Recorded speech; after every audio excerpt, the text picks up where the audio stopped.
and give a warm, warm welcome that we are so honored for Mr. Trump to be here with our families.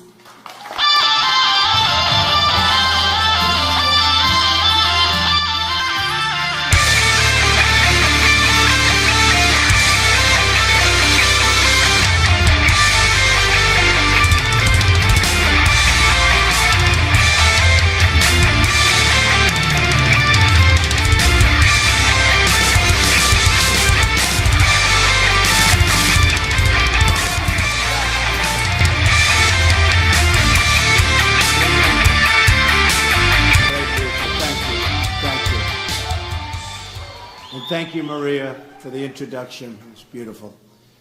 And for the work that you and your organization do to honor the stolen American lives, and that's what they are, stolen American lives, and to advocate for justice on behalf of all American victims. We thank you, and thank you, folks. What you have to go through is unbelievable.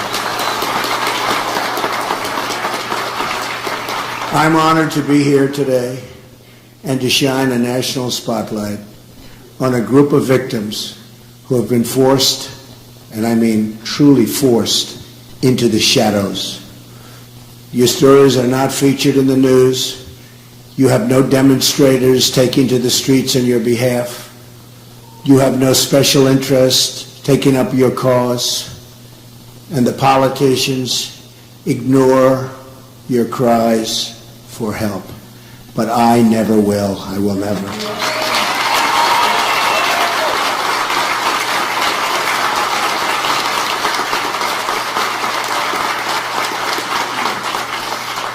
And I've known many of you for a long time now. It seems like a long time, but I'm still here and you're still here, right? I'm still fighting. I've met many incredible people during the course of this campaign, but nothing has moved me more deeply than the time I've spent with the families of the Remembrance Project. Folks in Remembrance, by the way, are doing such an incredible job.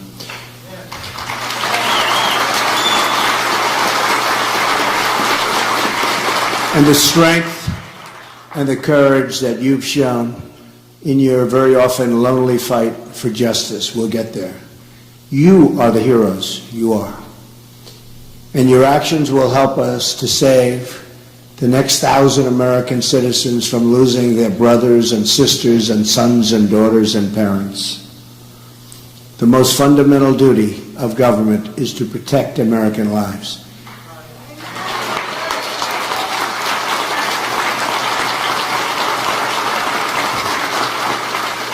Anyone who fails to understand this is not fit to hold public office.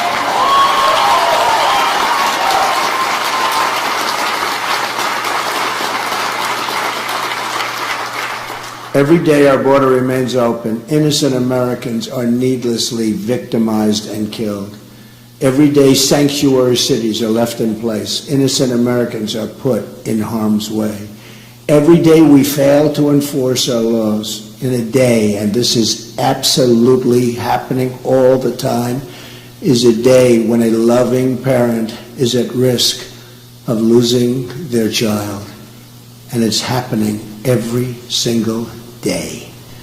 All across this country, dining room tables have an empty seat at the family table because our government abandoned its duty and failed to enforce its basic laws. There are a lot of numbers in the immigration debate. I've been talking about it for a long time. And obviously people agree with me because you see what's happening, you see the numbers, you see the polls, you see what's going on at the rallies. A lot of people agree with me. Almost, it seems everybody agrees. You almost say, what's not to agree with? But let me give you what's not to agree with. But let me give you the most important number of all. That most important number of all is the number of American lives that is acceptable to lose in the name of illegal immigration. Let me tell you what that number is. 0, 0.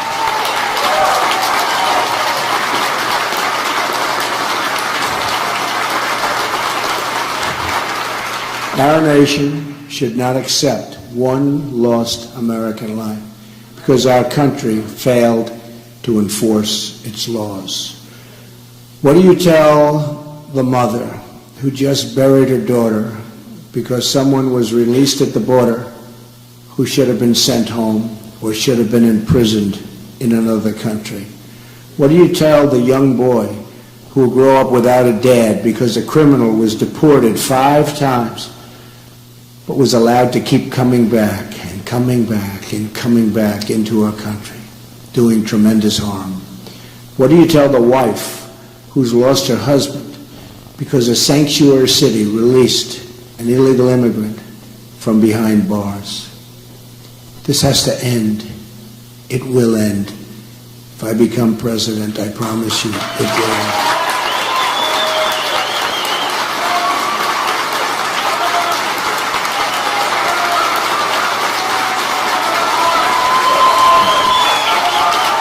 Thank you.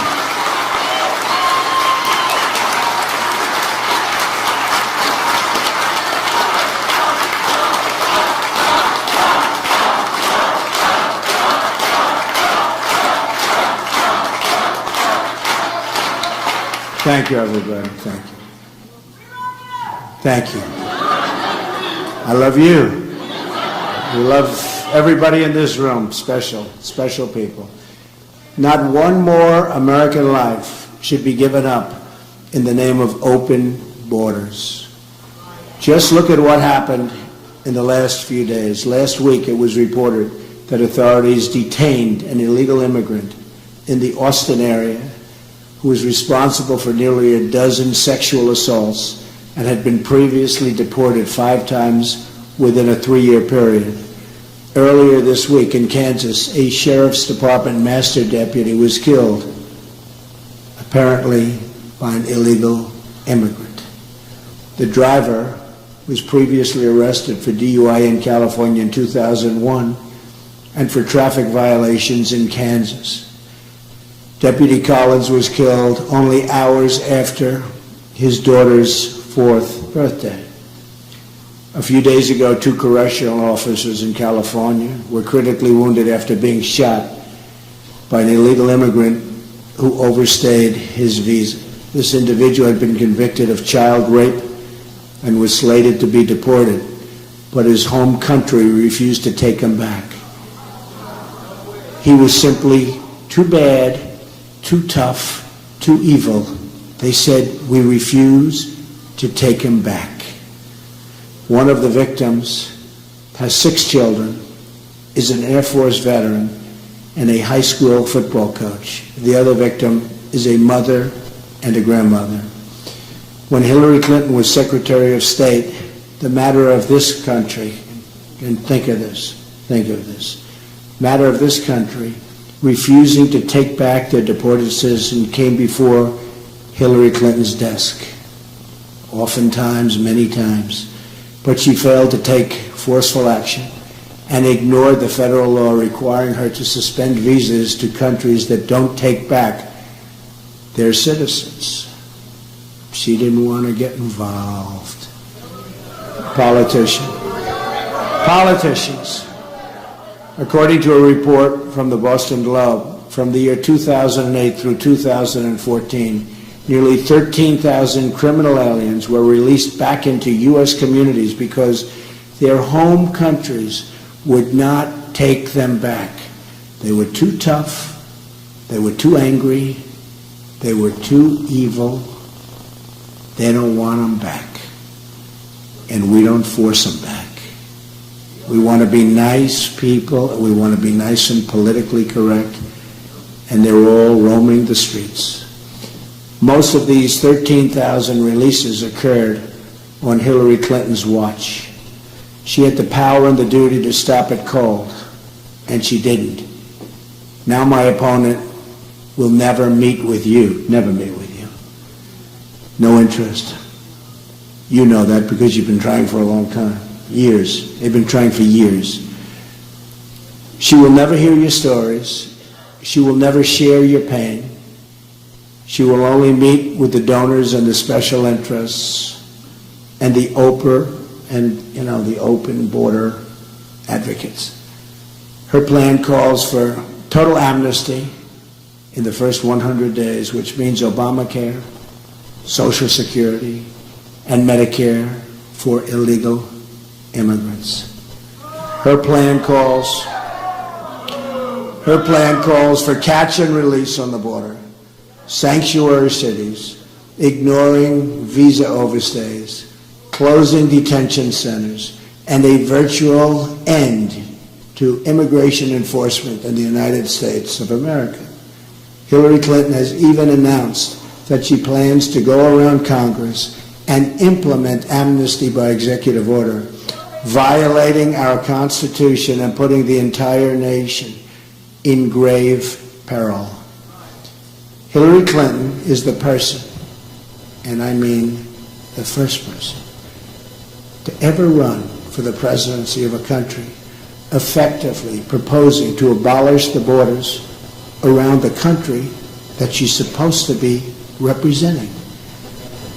But the media doesn't want you to know that, so they'll never ask her any questions about her plan. Won't be talked about at the debate, which is going to be a very interesting period of time.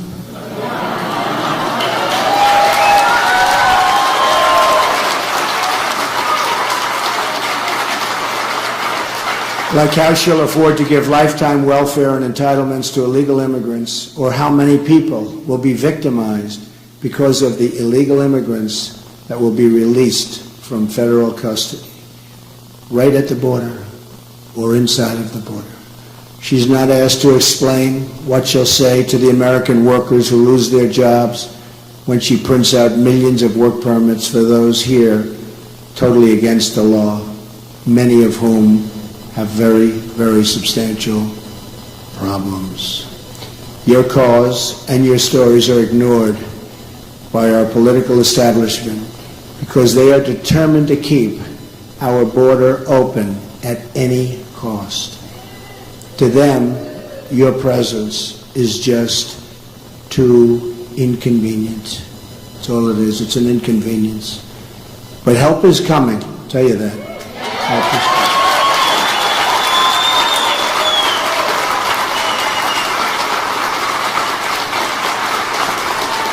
On November 8th, we're going to win the White House.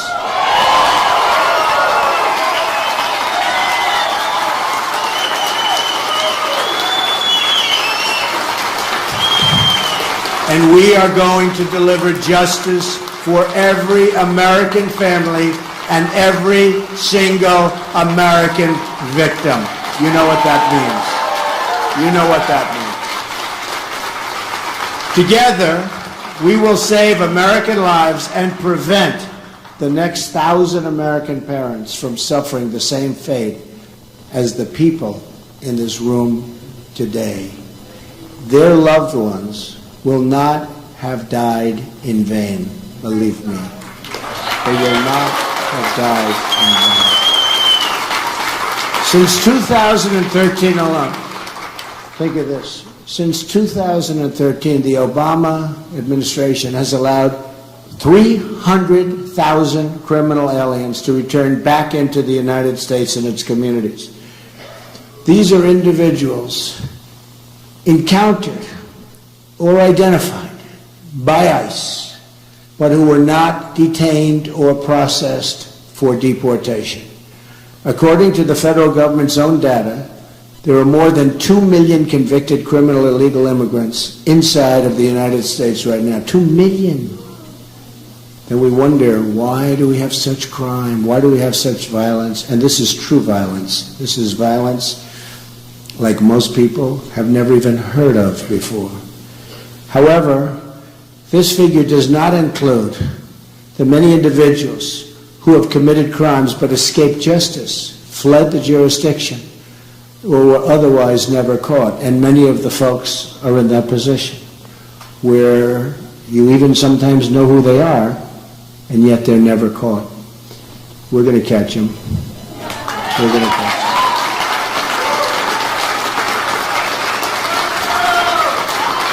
Many crimes committed by people here illegally remain open cases, and yet our government knows a lot about the people that did it, but they don't go after them. They've killed people, they don't go after them. At the same time, hundreds of individuals who have been given visas and refugee, and think of this, they've been given visas, their refugee admissions into the country subsequently were charged with terrorism, and nobody does anything about it. Nobody does anything about it. It's the most unbelievable thing that I've seen. That's why it's like become a personal passion for me when I see these people. And there's so many people. Remembrance Project, there's so many people. This is a small group. A lot of people, it's a small group compared to what we're talking about. The devastation is unbelievable. So we're admitting people here with no idea of who they are, and we don't know very much about them. We don't know what they believe. We don't know if they have love in their heart for our country or if they have hatred in their heart for our country. Whether it's drugs, terrorism, or violent crime, our government is utterly failing in its core mission to defend and protect the people of this country. The Border Patrol agents, these are incredible people. They endorsed me. First time they've ever endorsed a presidential candidate. Thank you. They've warned that Hillary Clinton's plan would put the entire country in grave danger. I fully understand that. They called it radical, deeply dangerous, and warned it would trigger an unprecedented national crisis. They know. They know better than any consultant. They know better than anybody, the Border Patrol agents. Let's just remember our goal, to prevent the next family from suffering the same terrible fate.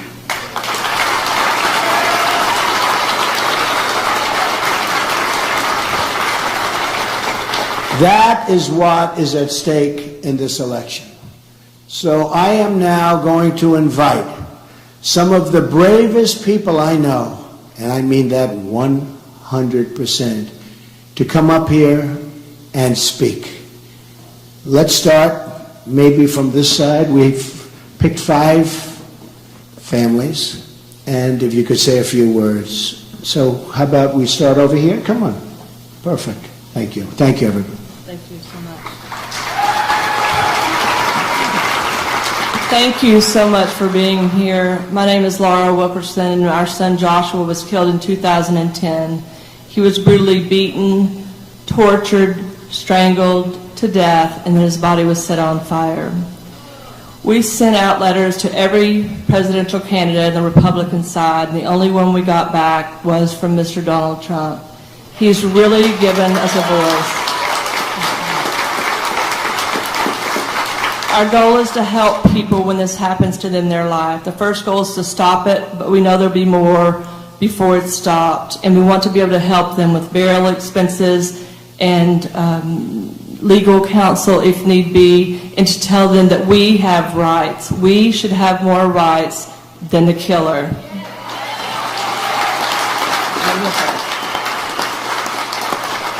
I also just want to say that if we are all deplorables, we are doing something right.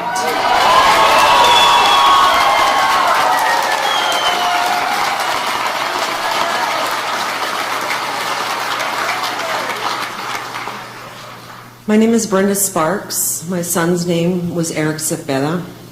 He was raised by a legal immigrant only to be mowed down on the road by an illegal alien. That illegal alien did not 1 second in jail. He's out there on the road. And Mr. Trump is the only one that has listened to us. He's the only one that's spoken directly to me. And I thank him for that. So I will be voting for Trump because he wants to protect you.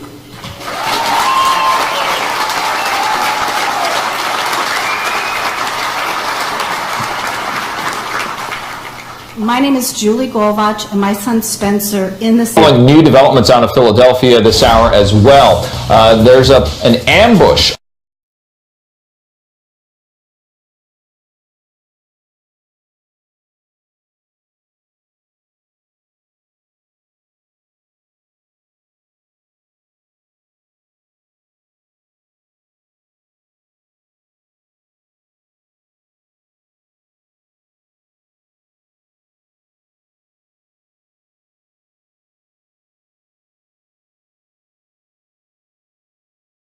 assault and attempted murder on his record, and he was still driving and presumably working and living fine in Houston, Texas.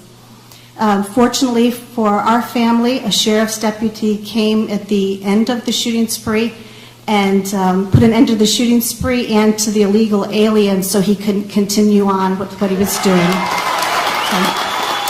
Thank you very much. Hi, my name is Agnes Gibbony. My family legally immigrated to the United States after trying 3 times. It took us 13 years. We came with a job contract. Thank you.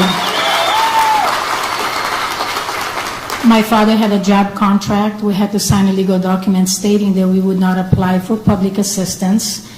And the ironic thing about it is an illegal alien murdered my son, my only son, who had been previously deported.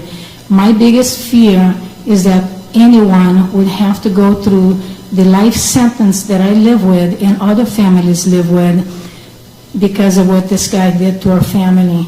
I will never have the chance of having my son tell me happy birthday. Next month is my birthday, and all I want for my birthday is a new president, Donald Trump.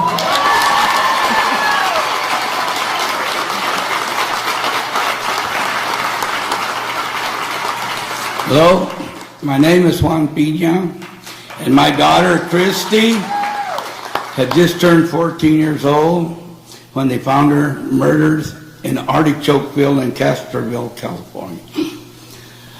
She had been strangled, she had been stabbed, she had been raped, sodomized, and they threw a new body in the field in February in the rainy season. During this time, this person, in '87, he had kidnapped 2 other 14-year-old girls. And he had been caught, and he was still out in the streets. When he killed my daughter, he left back to Mexico. He came back and tried to kidnap a little 12-year-old girl at 7 o'clock in the morning on her way to school. He got away again. Now, they finally got him after 25 years in Mexico. And man, it is hard to get somebody extradited from Mexico. They asked me what I thought about the relations with Mexico and the United States, and I told them it's great if you're dealing with tomatoes and bell peppers, but other than that, it's nothing. But I thank everybody for being here, and I got you here.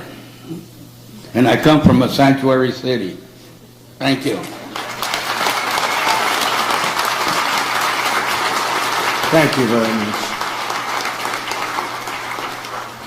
These are a few of the stories. There are thousands of these stories, and we have to work very hard, and we have to be very smart. These are truly wounded families, and sadly, they'll never be the same. I spoke to some of the families we met for an hour backstage, and I said, does it get better with time? And they actually said, it doesn't, and sometimes it gets worse with time, which is something that's incredible. So I just want to thank all of the folks. Great, brave people. And they're representing a lot of other people, a lot of thousands and thousands of people where similar things have happened. And I think I'd like to ask maybe Maria to come back up, and we're going to ask her to say a few words. Thank you, Maria.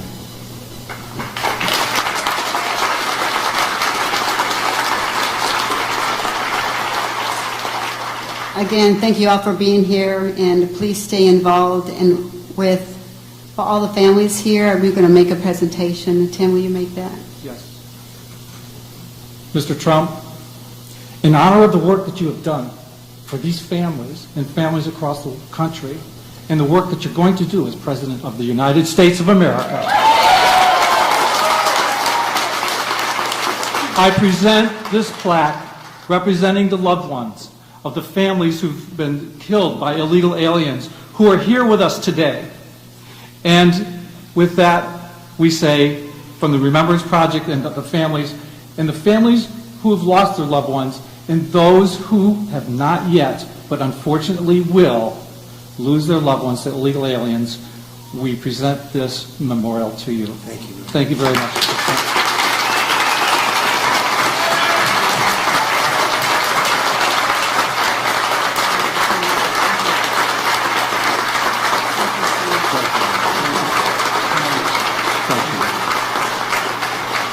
Well, thank you very much, folks, and I really appreciate it. And to these unbelievably strong and brave people, we will fight and we will win. And again, I say, your loved ones will not have died in vain, believe me. Okay? Thank you, everybody. Thank you very much.